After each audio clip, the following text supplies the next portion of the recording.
Vous pouvez ouvrir votre document, c'est-à-dire que c'est comme si on sortait un papier de 200 mm sur 200 mm. On peut faire un fichier nouveau dossier. Vous avez déjà des formats qui sont, enfin des supports qui sont déjà adaptés. Si vous voulez préparer un fichier pour un mobile, vous voyez un iPhone X pardon, avec une taille en pixels ou iPhone 8 avec une taille en pixels. Le web c'est pareil, un écran web il est défini par une taille en pixels. Et vous avez donc le commun qui est répandu sur tous les écrans ou alors en fonction des écrans plus ou moins grands que vous pouvez avoir. Et vous avez le format d'impression qui lui s'exprime comme vous avez vu en millimètres. Donc je vais paramétrer mon fichier en 200 mm sur 200 mm. Vous avez les fonds perdus ici qui sont définis, on en reparlera un prochain cours et vous pouvez choisir votre mode colorimétrique, CMJN ou RVB, on va laisser en RVB pour commencer. Et on crée sa fenêtre.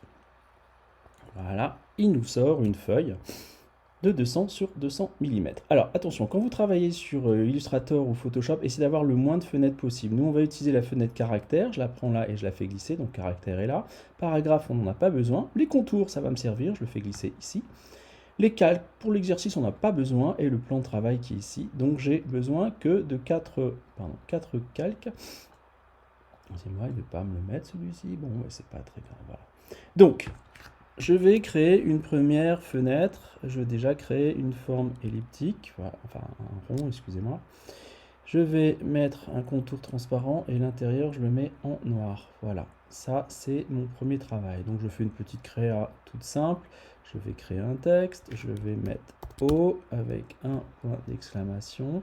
Ce texte-là, je vais en caractère lui donner un corps beaucoup plus grand. Je vais mettre 72 et puis je vais choisir une typo un peu plus impactante. Voilà, et je vais même augmenter. Je vais mettre 120 pixels, points, pardon, encore.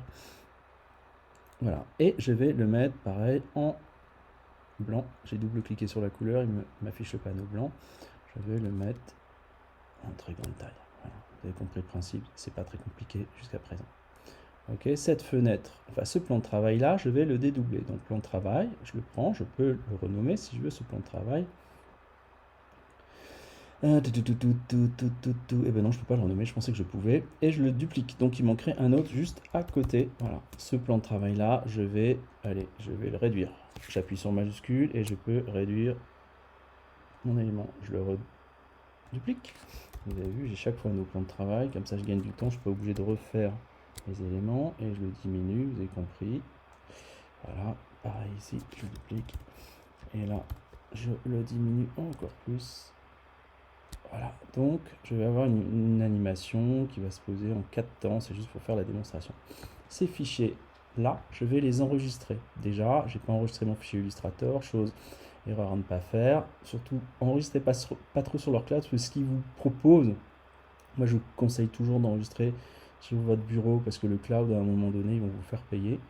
Vous allez sur le bureau et vous faites nouveau dossier, je vais l'appeler 00 rendu typo. Ok. Créer, voilà. Et j'appelle mon fichier rendu typo 01, peut-être que j'en ferai d'autres. Voilà, enregistré. Ok. Maintenant, je vais exporter ces images pour les mettre dans Photoshop. Pour ça, je fais fichier, exporter. Vous avez deux propositions, soit exporter pour les écrans ou exporter pour le web. Je fais exporter pour les écrans parce que là, il va me les exporter tous les quatre. Donc ça, c'est quand même un avantage.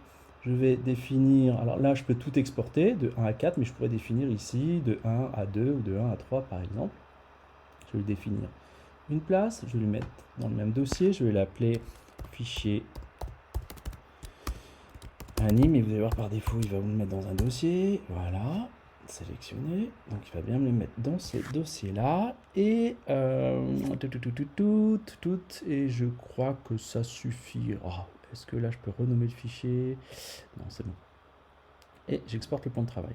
De ce fait, quand il fait ça, vous voyez, il les a stockés dans ce dossier-là, première version, et il me les a mis par défaut avec un nom plan de travail. C'est pour ça que je voulais renommer les plans de travail tout à l'heure.